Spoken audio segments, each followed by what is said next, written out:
Ouais, j'ai retrouvé mon bonnet. Aujourd'hui, c'est le jour 9 de mon challenge survivre 30 jours avec le SMIC. Et I'm fucking happy. Ce matin, en me réveillant, je vois que la corde de mon sac préféré était cassée. Mais au moins, j'avais retrouvé mon super bonnet. Les jaloux disaient déjà que je l'avais vendu pour pouvoir avoir un peu d'argent pour survivre. J'avais certes payé la moto un peu plus cher pour aller au bureau, mais rien ne pouvait m'enlever ma joie de ce matin. Je suis super content parce qu'en 8 jours seulement, on a traversé l'objectif qui m'était fixé, qui était de 360 000 francs, soit 10 fois le SMIC. C'est à tous nos généreux donateurs. Franchement, I'm so grateful. Je vous remercie pour ça. Merci vraiment pour ça du fond du cœur. Je n'ai pas de mots en fait. Je suis waouh. Et comme ça ne suffisait pas, je me réveille ce matin, je me rends compte que 2 personnes d'affilée m'ont appliqué le debt. Il s'agit de Dominique et de Christelle. Je sais que vous voulez me voir souffrir. En fait, c'est 3. Parce que dans la journée, il y a aussi mon beau Christian qui est aussi appliqué. Et ça ne s'arrête pas seulement là. Les donateurs continuent et ça continue de monter en fait. Sauf que on a traversé l'objectif que je m'étais fixé. Ça ne dépend que de moi. C'est comment il y a abandonné le challenge ici là maintenant. Il se trouve que j'avais d'abord perdu une partie de mes dons et j'ai continué à dépenser aussi. Donc il me reste à peu près, bien calculé, mais il me reste à peu près 17, 18 000 par là. Gars, tenir 3 semaines. Nous sommes seulement le 9 et il faut que je tienne jusqu'au 31. Ça, je ne sais pas si ça va le faire. Mais je me dis que je peux persévérer. Et là maintenant on dresse un nouvel objectif. Why not? 1 million. Dressons 1 million comme objectif et moi j'essaye de suivre avec ce qui me reste comme budget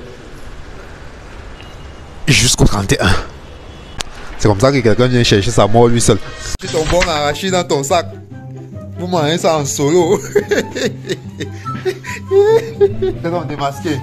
Je vais manger cet arraché. C'est toi positif. Tellement mon repas du jour. Yes. Ah, là, je crois que c'est fini. Manger le maïs, ça va me casser la dame.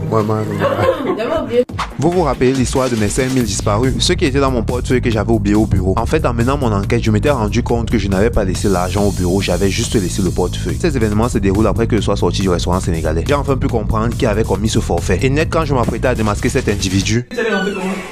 Je ne sais pas. En étant de réfléchir, j'avais trouvé une solution. Je viens d'avoir un chauffeur gratuit pour la soirée. Avec Vanessa qui me déposait, ça allait me permettre d'économiser un taxi. Sauf que je suis resté l'attendre. Parce qu'elle était dans ses marches et elle allait caler dans les embouteillages. Mais bon, Patrick était encore là, donc il m'a déposé. Puis mon petit frère riche m'a invité à manger au restaurant. C'est comme si je maîtrise déjà trop ce challenge. Il faut que j'ajoute un autre handicap. Je pense que ça fait seulement 9 jours. Mais jusqu'ici, on a tous vu à peu près l'éventail des stratégies que je peux développer pour pouvoir m'en sortir lors de ce challenge. So, je propose ceci. Que chacun d'entre vous me pose un handicap supplémentaire qu'on puisse ajouter. Et là maintenant, je vais tirer au sort l'un des handicaps que je vais m'ajouter pour pouvoir maintenant voir comment est-ce que je vais me débrouiller pour survivre avec ce qui me reste comme argent jusqu'à la fin du challenge. Et je pense avoir trouvé le coupable en ce qui concerne mes 5000 disparus. Si on attrape la personne me remet mon argent, ça revient dans mon budget. Voilà ça que je dis.